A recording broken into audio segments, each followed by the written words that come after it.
We've got the hot and cold ran over to there with some SharkBite 90s going to those tees.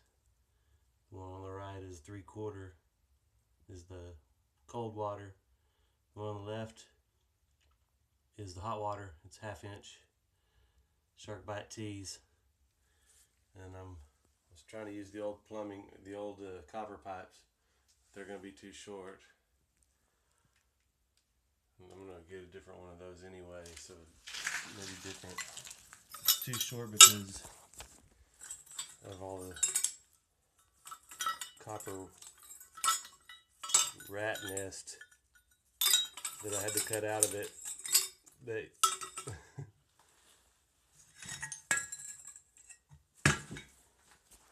anyway, down past there is where the sewer drain is, the toilet. Hopefully that's not gonna leak. Hopefully.